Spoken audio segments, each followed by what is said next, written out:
Good evening and welcome to the inaugural Sidelines Pass NFL podcast.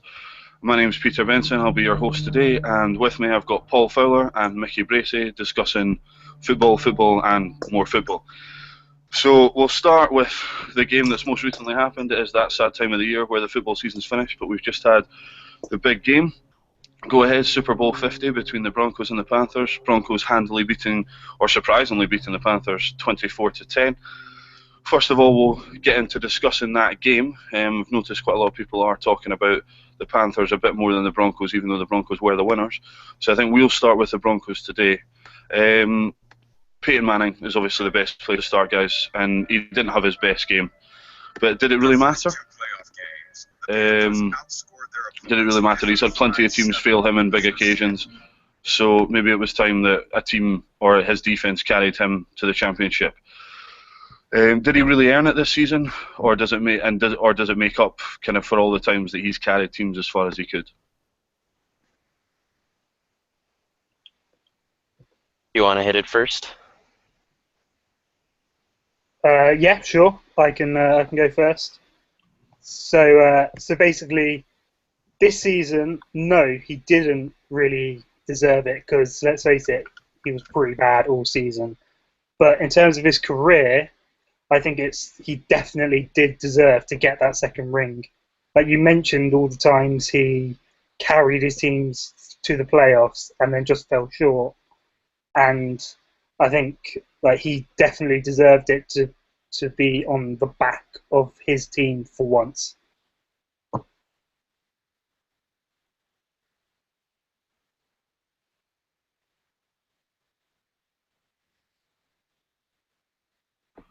Sorry, there's some technical issues here, Mickey. I think you've muted your mic. If you could just... Better there? Yeah, there we go.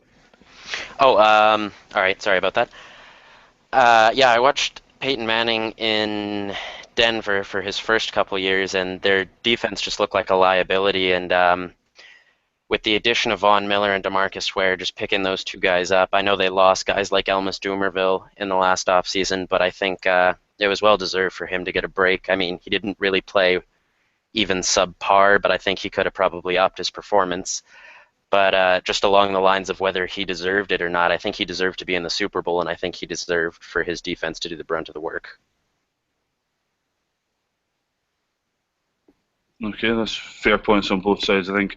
We'll jump into the real start of the show. I mean, it's obvious for us to talk about Peyton Manning having the career that he's had, and everyone was talking about how, you know, he did deserve his second ring, or some people thought he didn't. He had quite a few detractors, but we'll leave that debate for another day. The MVP kind of was deservedly Von Miller without any question. I mean, the whole defense played absolutely incredibly over the whole game, but 2 strip sacks for fumbles. I think an additional sack for Von Miller, as well as just a transcendent performance. You know, all throughout the game from him was just kind of the reason he ended up taking home the Pete Rozelle Trophy.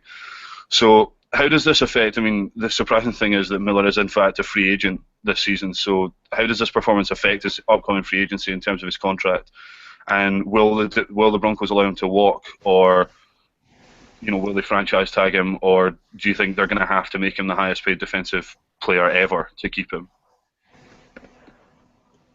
If I jump, you can go, Mickey. Oh, thanks.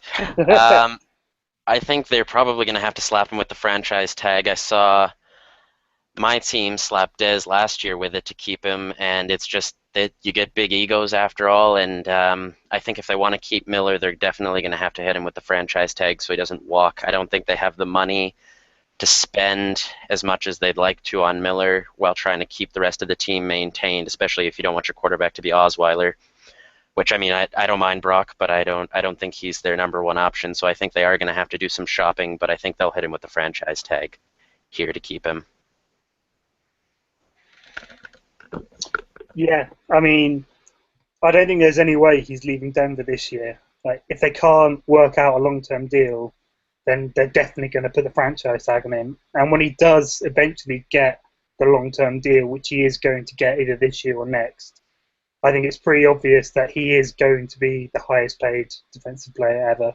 He's going to get the biggest contract. Okay, so just as a quick follow-up to that, I mean, both of you obviously agree that the franchise tag is probably the likely option.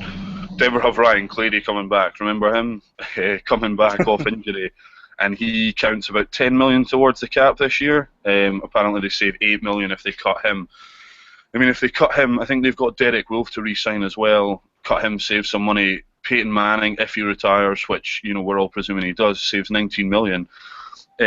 If there's not a potential of getting a long-term deal done this year with saving some cap room this year, do you see him getting franchised in a year as well? Do you see Denver, maybe if the long-term deal doesn't get done, them taking the 120%, or will Von Miller hit the market then?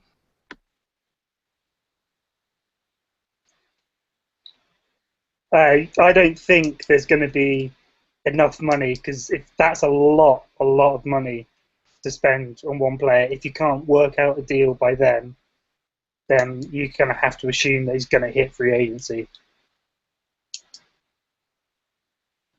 Yeah, I'm taking a look at the big cap hits right now, and I'm just looking at some guys like Sam Bradford, Eric Weddle. I mean, I don't think that Miller being fourth up here behind Leon Hall, Eric Weddle, and Sam Bradford is going to be just big enough for them to keep. I think they're going to have to let him hit the market after next year if they don't get a long-term deal done, and they do just end up slapping him with a franchise or give him a one-year extension or something like that. Yeah, no, I completely agree. I think the likelihood of him hitting the market is not likely. So let's talk about the rest of the game then. Obviously, Peyton Manning kind of stole the narrative with his riding off into the sunset, or supposed riding off into the sunset, and Von Miller had his transcendent performance. But who did you guys see as kind of another tour de force in the game, another person who had such a great game? I mean, DeMarcus Ware opposite Von Miller had 2 sacks of his own. TJ Ward had 7 total tackles as well as an interception. Even Carolina's defense, which kind of got lost in the shuffle, had an amazing game on the back of primarily Coney Ealy, who had an excellent game by the standards of the rest of their defense. So, who impressed you kind of the most in Super Bowl 50 beyond Von Miller, the MVP? I mean, you talk about the Panthers defense and Coney Ealy. I was extremely impressed by what he was able to do. I mean, even though he wasn't actually starting, he still had 3 sacks, 2 tackles for loss, 1 forced fumble, an interception, and even a pass defensed. And like that production has got to be big for Carolina, because it means that they can think about cutting Charles Johnson, who would be another cap hit if he was to remain there this season. But having Ealy play at such a high level and prove that he can do it on the biggest stage means that it gives Carolina the option to save money and spend it elsewhere. Yeah, no, I definitely agree on the Ealy. I think Charles Johnson's a big cap hit guy they can't afford to keep if they want to keep getting back to the Super Bowl. Another guy for me was safety Bradley Roby. He put in a few good hits there. He almost knocked the ball loose. TJ Ward was big with the interception, and Malik Jackson kind of got lost in the shuffle, even though he scored the touchdown that really kind of turned the game over. I think I know Von Miller strips it, but without Jackson recovering in the end zone, I don't think Denver even comes close to winning that game. No, that's some excellent points, guys. I mean, obviously, with us talking about the cap hits, Charles Johnson one's a big one for Gettleman going forward, Paul. And as you say, I think Malik Jackson was lost in the shuffle simply because Von Miller was the one credited with the strip sack, which kind of, some would see as more important. But Malik Jackson still had to shuffle to the ball, Mickey, as you say, and that was a great play that really defined the game, and I think most people's minds.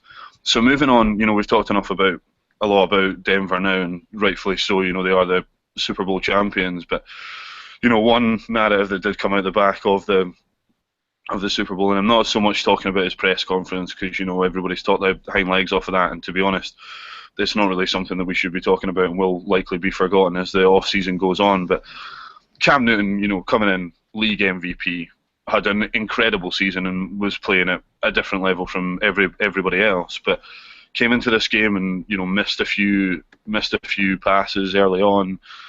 Was under a lot of pressure, mind you, but missed a few passes early on, and also, there's kind of that play at the end where he didn't dive on the ball, given the excuse that his leg might be, contorted in such a way that he'd be injured. was in your mind, was Cam Newton kind of off his game? Did the occasion kind of get too much for Newton, the MVP, or did Denver's defense do enough to kind of knock him off his game? Do you believe it was more Cam's mistakes or Denver's defense doing their job? I mean, I think it was sort of a bit of both. Like, Wade Phillips coached a masterful game and called it brilliantly. He knew that the Carolina wide receivers are not great, so on a lot of the plays, he was just sending 5 rushes and letting the excellent Denver secondary and linebackers do their job man on man, just coverage at the back end. And I didn't think Cam played like he was bad, but he wasn't terrible. And he was also let down a lot by his wide receivers. I mean, some of those drop catches, like the one that got reviewed, and then the next play, 3rd and 10, Von Miller gets a strip sack. It's a touchdown. That changes the game completely if Cotry catches that. That Cotchery play was a big thing for me. I thought that's a clear overturn coming from somebody who does CIS football, which is our like university college level here. That's inexcusable on the part of Halucci and the review staff. But yeah, I think Cam kind of costed himself. He kind of looked like deer in the headlights there. I mean, after watching so many QBs go down this season diving on the ball, I think he's probably thinking in the back of his mind that Andy Dalton's probably looking on being like, I'm not going to dive for that ball. Why should he? And yeah, the press conference is something I think will get forgotten. But I don't blame him for being mad. I think the Denver defense shook him up early, and he just never got back on his game. Yeah, that's both fair points. The one thing I wanted to pick up from yourself, Mickey, was obviously let's go back to the falling on the thing. I mean, you made the point there that he doesn't want to end up like Andy Dalton, and nobody does, because Andy Dalton lost the rest of the season and might have cost the Bengals a deeper chance, or a chance at a deeper run in the playoffs. But one of the points that's been made, and I think I agree with it, and I'd be curious to see what you guys think, but Cam Newton's 4 minutes left in the Super Bowl. Yeah, he doesn't want to contort his knee and he wants to kind of play further, but surely this is the game where you would, put your body on the line to win. I can understand him doing it in the regular season, when the Carolina Panthers are kind of in that iffy stage where you don't know if they're going to go to the big dance, but even maybe in the playoffs or, earlier in the playoffs. But to do it in the Super Bowl, does it strike you as a matter of concern for Cam going forward if he's not willing to kind of commit fully, or has Cam already kind of proved over the season that he is willing to commit, and do you buy his excuse in that sense? I mean, I don't think it's really that big of a deal, to be honest, because you think about it, these quarterbacks are coached from an early age to protect themselves. And in that split-second situation, you have to think that there's some sort of training and coach yelling, "Don't get yourself injured." And I think that's just what happened in the play. Like, it was just a split-second decision.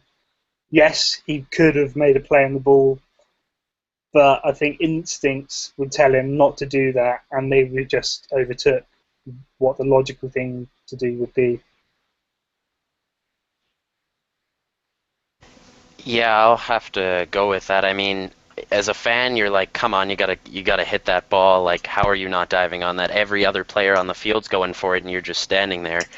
But I'm sure the coaches are thanking him after the game, no matter how much bad press it's gonna cost him, no matter how bad it looks on camera in the long run. If he doesn't have an ankle sprain or a wrist sprain or something early into the off-season training, then I think that just puts them ahead for next season.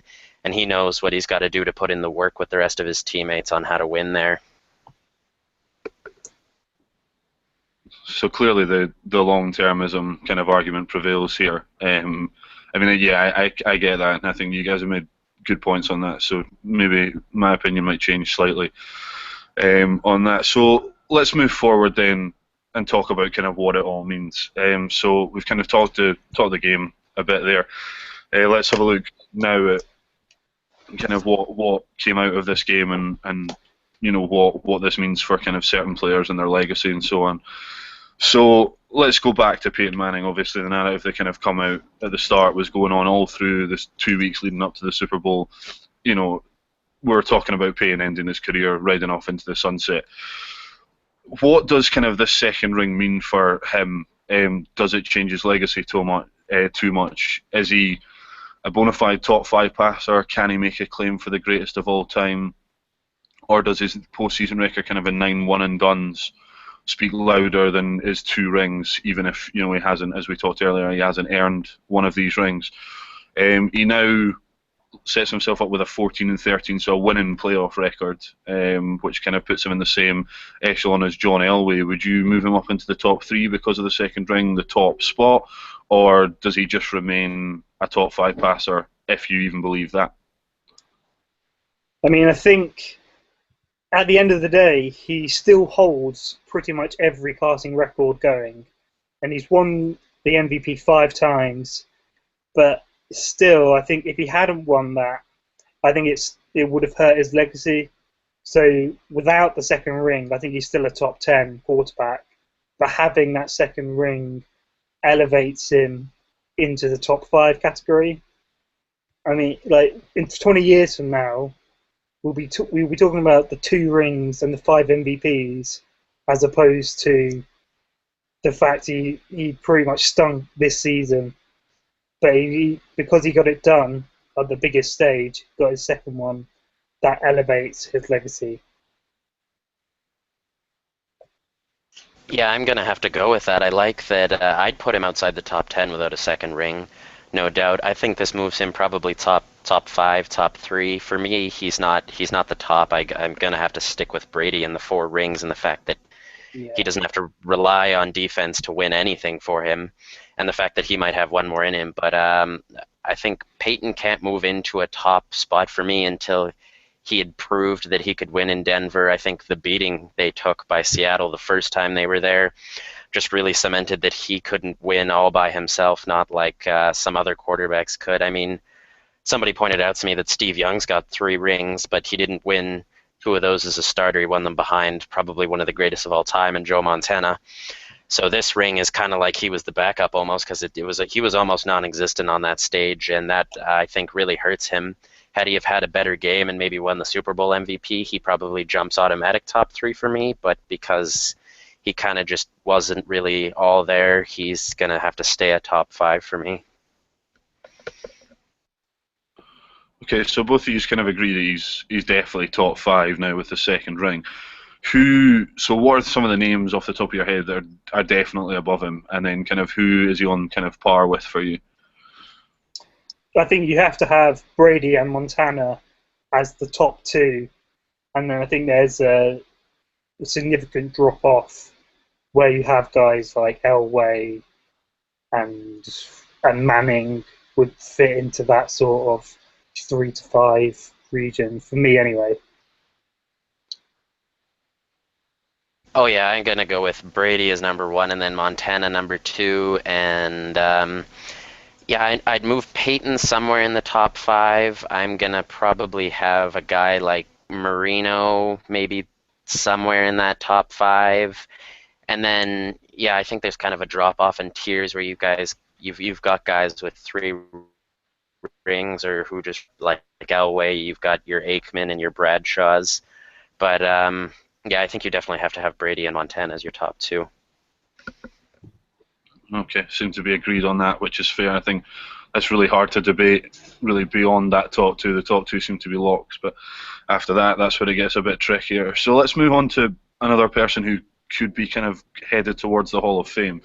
Lot made before the game about, if Jared Allen or DeMarcus Ware won their ring, would they kind of be a Hall of Famer? DeMarcus Ware was the one who came out on the right side with a pretty decent performance, as we talked about earlier. 2 sacks, played really well opposite Von Miller. Does a ring on DeMarcus Ware's resume now kind of complete his Canton career? He's the 11th all-time sack leader. He said he's probably coming back for another year. With a year of only, let's say, put a figure on it of 8 sacks next year, he would jump above Strahan into the top 5, depending on what other people, other active players do.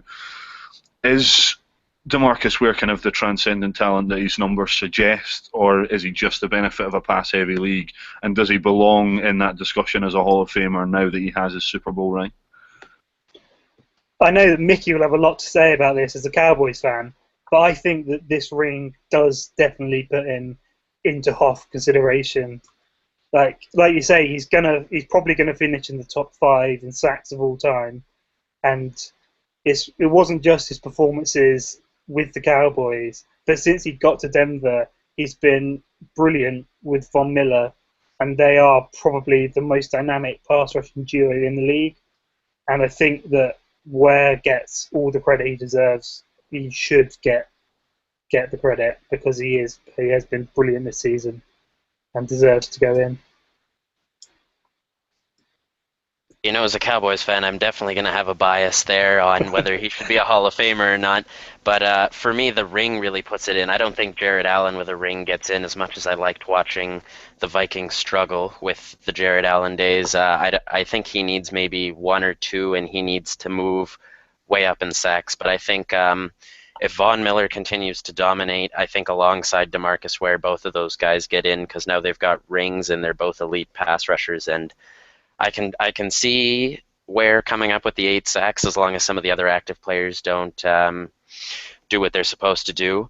And I can see him passing Strahan, and I think if he gets up there, he's in. But if he maybe has a couple drop-off years at the end of his career and pulls a little Brett Favre out of there, I don't see him getting in. But I think he's right there. He's really close. Okay, so Paul, you're definite, and surprisingly, Mickey, with the biases, borderline.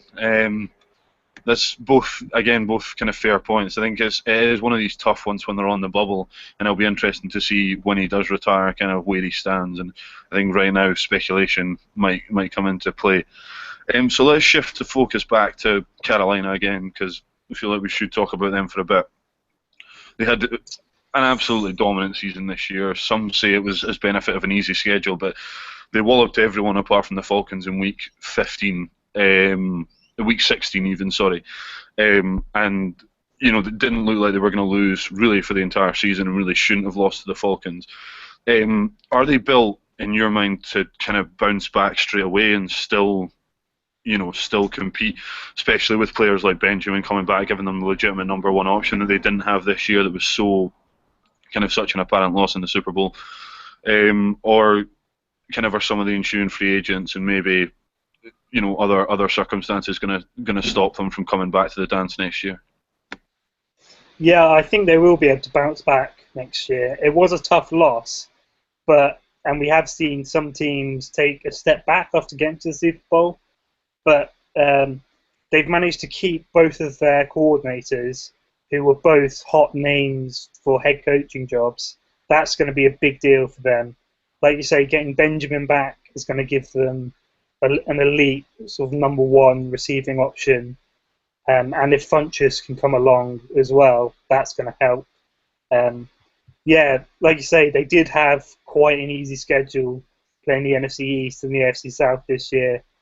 Having to play the NFC West and the AFC West next year will present a tougher challenge. And also, we've seen how teams that are the best in one year, all the other teams are gunning for them the next year. And we saw that happen to Seattle, and I think that's something that will happen to Carolina next year. Teams will be more up for facing them than they would be some other teams in the league.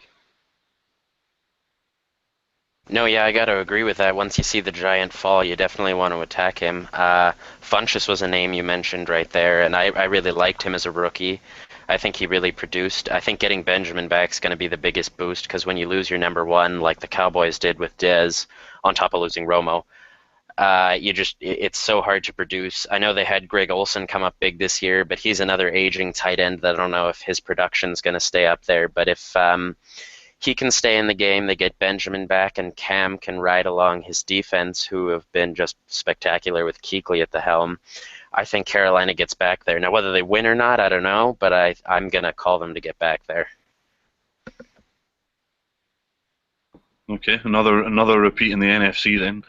Double back-to-back champions in the NFC, according to you two, which would be interesting to see. So then let's talk about it briefly. I know I mentioned it in kind of when we were talking about the game, but let's bring it around now. I mean, Cam's press conference was one of those things. You know, he had the quote afterwards when he was kind of had the couple of days to calm down, saying, "If you want to, you want to show me a sore loser, I'll show you a loser." He kind of did justify it, and it must have been a tough loss for him. You know, we have to understand that it's tough to lose in a way like that, especially when you've been dominating so much throughout the season. But was it a sign for you of kind of Newton's immaturity to handle kind of the big situations, or do you think it was just simply a competitor, struggling with a loss? I mean, I think it's kind of been overblown, the whole thing. I mean, he is known for being a sore loser, and yeah, it's not a good look for him as he's supposed to be one of the new faces of the NFL. But if you just watch the actual press conference, the questions he was being asked were pretty dumb. Really, it was just people trying to get a story, trying to get something out of him. And then when you add in the fact that he was right next to Chris Harris, and you can hear him boasting, which he's entitled to do because they played a brilliant game. But that's not something you want to hear as the losing quarterback in the Super Bowl. So at the end of the day, I can't blame him for wanting to get out of there. Yeah, no, I think it's pretty unfair the way they try to, prod the bear after he's already been knocked off the perch. I think we might not have seen it had Cam not had the record he has. You know, he's won at Auburn. He won almost every game this season. He's just the guy that goes, and wins wherever he goes. And I'm sure he wasn't expecting to come in and lose at all, with no doubt in his mind that he was going to win. So, I mean, it was probably tough on him. I think he's got to probably work on it. I mean, don't be Marshawn Lynch. Don't be there just so you don't get fined. Be there, satisfy everybody, give them what they're looking for and get out of there.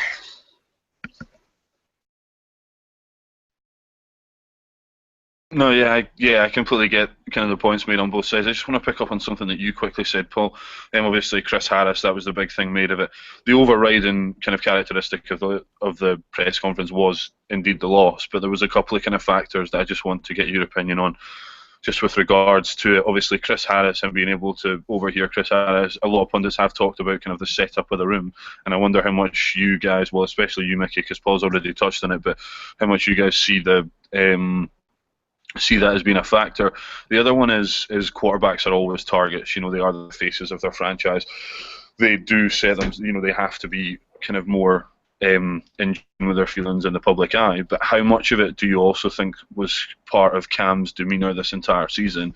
I mean, he went 15-1, won 15 games, lost one, and didn't really look like losing at all, apart from when he came up against that transcendent Denver defense. And his behaviour on the field was polarising. A lot of people thought it was quite negative, but he was celebrating, every win, and he was having fun with it. Do you believe that kind of him having fun came into part of it because he was such a sore loser in comparison to what he was like as a winner, or do you think that it was just kind of a competitor losing? I mean, I think that's just his personality. Like, I heard on some other podcast this week saying that if you compare him to, say, Russell Wilson, Cam Newton will have higher highs, but he'll also have lower lows, whereas Russell Wilson's going to be like more in between. He's not as hyped when they win, but then he's also not as down when they lose.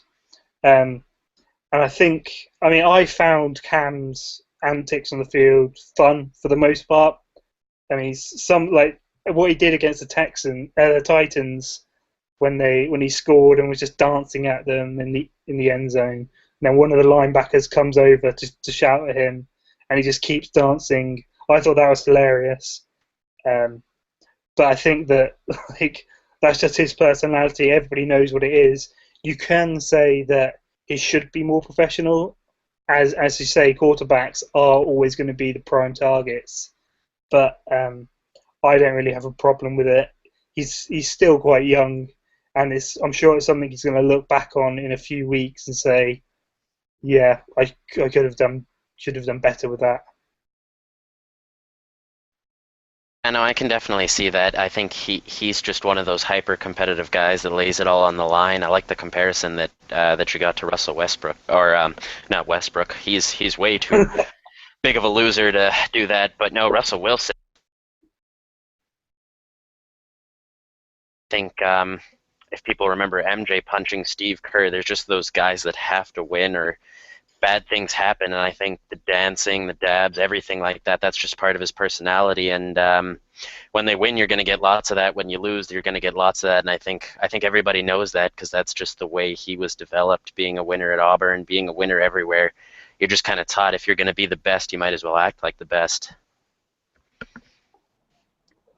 I completely agree with both of you, especially like that comparison to Russell Wilson, the difference between the two quarterbacks and the demeanour. Nice of you to throw in some hometown bias, though, Paul, as well, with Russell Wilson. That's good. So, this time of year, it's always natural for us to talk about the two teams that have just played. But there are 30 other teams in the NFL, so we should really start looking towards 2016, now that it is officially 2016 season kind of starting. The 2015 season is in the history books. So, got a couple of things I want to discuss within this realm. We've got upcoming free agency that we'll touch on in a moment. But I just want to get your guys' opinion on kind of which top 10 draft team do you think is kind of most likely to make the playoffs next year? I mean, a lot of them obviously have different they have different kind of problems going on. They're all at the top 10 for a reason, but all of them have seemingly different problems going on. You've got Titans at the top, who obviously don't need a quarterback now. The Browns at number 2, who definitely do need a quarterback now. The Cowboys, who kind of you would argue that are just there because of injuries. The Ravens, who've been a perennially winning team under Jim Harbaugh in his tenure. I mean, which top 10 team do you guys look at right now that you think has the potential to bounce back after only a year being in the doghouse? I mean, if we're going for the top 10 draft teams, I'm going to have to pick the Jags. I know they have been a bit of a tease under Gus Bradley. Like, they're always the hot team who we think, oh yeah, everybody really likes what they're doing in Jacksonville, but yet they never really get beyond that. I mean, I think this year was definitely a step forward.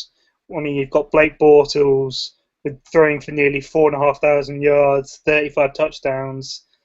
Then you've also got Allen Robinson, 1,400 yards, 14 touchdowns. And then you also had Allen Hearns, who had 1,000 yards and 10 TDs.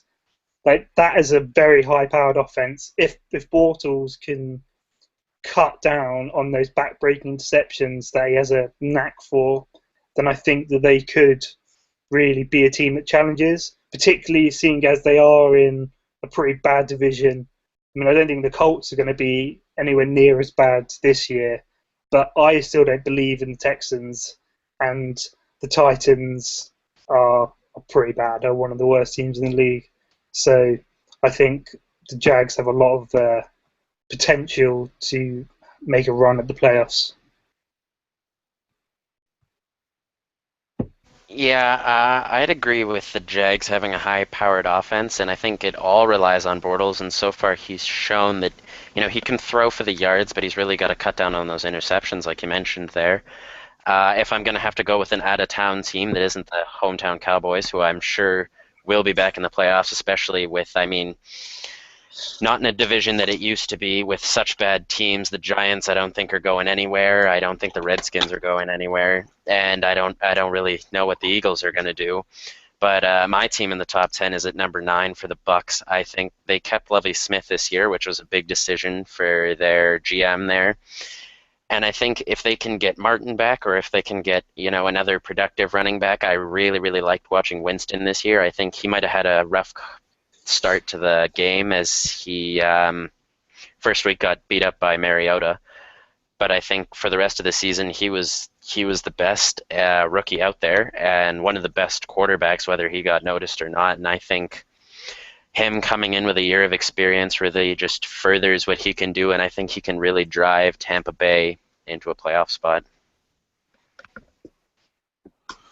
really like both those picks. I'm surprised actually that you didn't go with the Cowboys, Mickey, but I like both those picks. I think they're definitely both interesting teams. Just a quick follow up on both of them. I mean, kind of it's the same question to both of you, just because the team you've picked, they both got young signal callers, both who look very good. I mean, Jameis Winston's still pretty raw with it only been his first year last year. But the reason for kind of both their struggles, or both teams' struggles, especially down the stretch in Tampa Bay's case, was their appalling defense. Jacksonville are lucky enough that they get their first round pick from last year, Dante Fowler, not Dante Fowler, sorry. Yeah, it is. No, it is Dante Fowler. I do apologise. Sorry, I'm thinking of a different name. Been looking at too many draft names now. Dante Fowler back. They're also projected to take another pass rusher, but their secondary is still in tatters. I mean, do you think that a strong draft of their defense will make them a complete team and make them a proper contender, or do you think that they're just going to contend for the playoffs simply because of the poor division pool? And same to you, kind of Mickey. How much, I mean, obviously you talked a lot about the offense, bringing Doug Martin back, and kind of maybe bringing in a complementary back, maybe like a speed shifty back to kind of complement Martin's bruising power. But again, the defense was pretty terrible. Will the change of head coach, coupled with a decent draft class, do you think that'll be enough to take them and make them a more complete team? Is that what you're trying to get at? Yeah, I mean, with the Jags defense, it's definitely been their Achilles heel this year. Losing Dante Fowler like 30 minutes into his first practice was not the ideal start to their season. But in terms of like the D line, I think they'll target somebody in free agency. I mean, you've got Bruce Irvin, who I don't think he'll stay in Seattle. I don't think they're going to be able to afford to keep him around. And there's a good chance he could reunite with Gus Bradley in Jacksonville. And another option that's not been talked about that much, but Mario Williams. There were all sorts of stories about him being unhappy in Buffalo and how they're going to release him. And Jacksonville have a lot of cap space, so that's exactly the sort of move, because he'd be a perfect fit as their 4-3 D end. I think he'd be a great fit in Buffalo if they splash out and get him when he wants to go there. In terms of the secondary, I agree it's definitely their weakest part, because like all season they just got abused. They need safeties, and in the draft, I've heard a lot about Jalen Ramsey from FSU, and he could still be in play at number 5 in the draft, or they might have to package something and trade up to go and get him. But it seems like he is being talked about like he will be a star. So that would be a good spot, and they definitely need to get some cornerbacks as well. Like Davon House, he got benched earlier in the year, did play a bit better when he came back, but Dwayne Gratz is shocking.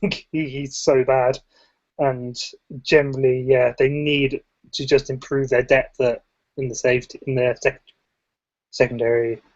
But and yeah, the AFC South, I think they have a chance of being a playoff contender, but I don't think they're going to get anywhere near the championship game, for example. When you've got teams like the Patriots, who are just a fixture, you may as well mark them in now because they're probably going to be there. Yeah, I think Tampa Bay's got the same problem as a lot of the teams at the bottom here, is their defense is just absolutely shockingly bad at times. I think they can probably pick up some guys for the secondary out of the free agency. I don't think that's their biggest weakness. They can probably get somebody, like Brandon Carr, who's going to be out of Dallas here pretty quick, who won't need big money now that he's shown that he doesn't deserve it. But I think if they're going to draft somebody in the top 10, they're going to have to go to OSU, and they're going to have to get a guy like Joey Bosa that can rush the passer. Jalen Ramsey was another name that was brought up here pretty quick. I don't know if he's going to be around at number 9 for a cornerback, but if they can work that in, I think they need that. I don't think their offensive game needs much work, but their secondary is definitely something that can use some work. I think Brandon Carr is a guy that they might actually bring in here. I wasn't sure at first, but he's a name that's come up. Werner, whether he's coming back or not, whether they can ink that for another year. I think their offense doesn't need any work, but if they make the defensive shift in the South, they might have an all right shot of getting in. No, that's some good analysis there from the both of you. I think speaking about player acquisitions, kind of, you've kind of naturally drifted in there with talking about trying to fix two very porous defenses in the top 10 of the draft. But looking away from the draft and just with the more kind of immediate upcoming thing, just the more immediate, upcoming player acquisition time of the year, I should say, we're looking at free agents first of all. And just as we go on, and we're likely to do more of these podcasts going forward, so we'll definitely dip into it in more detail. But just kind of initially looking at some of the unrestricted free agents who are coming out. You've got Von Miller. We talked about him unlikely being on the market, but there is always the chance. Josh Norman, who had a breakout season, Mohamed Wilkerson of the Jets, Alshon Jeffrey of the Bears, Jason Pierre-Paul of the Giants, Eric Berry of the Chiefs, all figured. Doug Martin, as you mentioned, Mickey as well, and Bruce Irvin that you mentioned. Paul, there are plenty of free agents who are important members of their team, but who do you see as the one guy early projections of being an unrestricted free agency? Who do you see as the one guy who's an absolute necessity to re-sign by their team? I think, we all say that quarterback is the most important position in the league. So I'm going to have to say Kirk Cousins with the Redskins. Like, we know that RG3 is gone, and we saw how Gruden backed Kirk Cousins at the start of the year, and it paid off for him. Nobody expected the Redskins to do anything. I thought they'd be the worst team in the league, but yeah, they still made the playoffs, and a lot of it was on the back of Kirk Cousins. Yes, he is limited, but he's acceptable to have as a quarterback. And if they can get him onto sort of Andy Dalton type money, I don't think that is too bad for the Redskins, and it's somebody you can build around. No, yeah, I agree. Quarterbacks are a big deal. Bradford's somebody that's hitting the market. I mean, he's not a big name for me, but he did get big money last year in the trade. And if Philly wants to take a run at him, I'd give him some money because they do need a quarterback. But if not, I mean, he's not a guy that if he drifts away is a big deal. Josh Norman for Carolina made like 500. He made the league minimum, I think, almost this year at $500K. And I think he's a big one. He's going to get a big payday, and I think they should really sign him as rushed as possible so that he doesn't have time to stretch out for more money somewhere else. Von Miller, obviously, we talked about him already. He's big. But other than that, I think Tampa Bay needs Martin back. And I personally think Philadelphia probably needs Bradford back if they want to have any shot to contend. Yeah, I like that. Both, going quarterback, which obviously being the game's most important position is understandable. Just kind of follow up to both of them. I mean, obviously you mentioned the type of money that Kirk Cousins gets. I mean, if you were, Paul, hypothetically, if you were the Redskins GM right now, you'd be looking at, you said roughly about 13, 14 million a year. Salary cap rises about 7-8% this year. Are you thinking about signing Kirk Cousins long term, in the hope that he does play the way he did before and kind of comfortable in Jay Gruden's system, or are you paying him short term, quite incentive laden? And as for you, Mickey, kind of speaking about Bradford, I'm quite surprised at that call, but let's talk more about Doug Martin. Obviously, you say he's very important. Was the NFL's leading rusher or the second leading rusher this year, I believe, kind of very close to Adrian Peterson. Is very important to that, but do you believe that they could maybe replace Martin in the draft, or is he as important as you're making him out to be?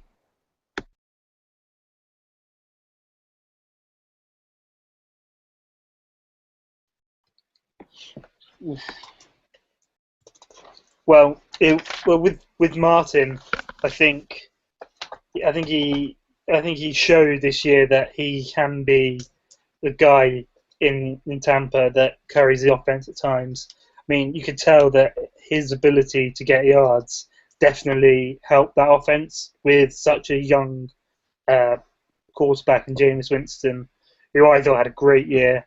I'm a big fan of Winston and what he was able to do bringing that team together. But I think Martin is definitely going to be an important person for Tampa to re-sign.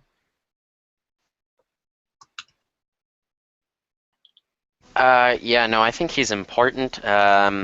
Is he replaceable? Maybe. Maybe Matt Forte can bring something to them. And I mean, he was a cap hit of like 9 million, maybe plus last year. So I don't think he's going to get that money. But if they're not going to bring back Martin and they want to spend their money elsewhere, I think you can bring in Forte and you can bring in like a second rusher. You can draft somebody. But Martin's rushing isn't like, it's not a glaring hole that'll die if they don't bring him back, but I think if they're going to leave him, they definitely have to have a long-term fixture at the running back position with such a good quarterback already shored up.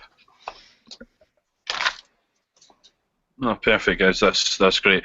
I think what we'll do is we'll leave it there. Kind of had some initial takes on the free agency market, and we'll definitely delve into those a lot more as we go forward with these podcasts. Great talking about the Super Bowl with you as well. We are slightly late on the hot takes, but it's given it time to sink in. So I think she's covered that pretty well.